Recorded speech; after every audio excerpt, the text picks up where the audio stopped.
Suzuki અને Banas dairy વચ્ચે મહત્વના એમઓયુ બનાસકાંઠામાં બાયો સીએનજી પ્લાન્ટના અંદાજે 250 કરોડના એમઓયુ થશે। વડગામ, ધાનેરા, ડીસા, થરાદ તથા દિયોદરમાં સીએનજી પ્લાન્ટ સ્થપાશે।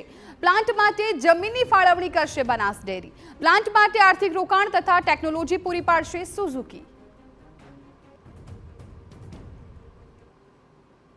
અત્યારે વ્હીકલોની અંદર સીએનજી ભરાવાનું કામ સતત ચાલુ છે, તેમાંથી આવક પણ મળી રહી છે અને પ્રાકૃતિક ખાતર એ બનાવવાનું કામ પણ કર્યું। ડાયજેસ્ટ સિસ્ટમ દ્વારા કેટલાક બેક્ટેરિયાનું મેળવણ અંદર નાખવાને કારણે જે છાણ છે એમાંથી વેલ્યુ એડિશન થાય છે અને તેમાંથી જમીનને પૂરક તત્વો જે છે એ મલ્ટિપલ મળી જાય છે, જેને કારણે જમીનની હેલ્થ એકદમ સુધરે છે। આપણે ત્યાં જે છાણ હોય છે એ મોટાભાગે ગરમીની અંદર રહેવાને કારણે જે ગોબરની અંદર જે તત્વો છે, પોષક તત્વો જમીન માટેના છે, એમાંથી માત્ર 10% કરતાં પણ ઓછા મળે છે।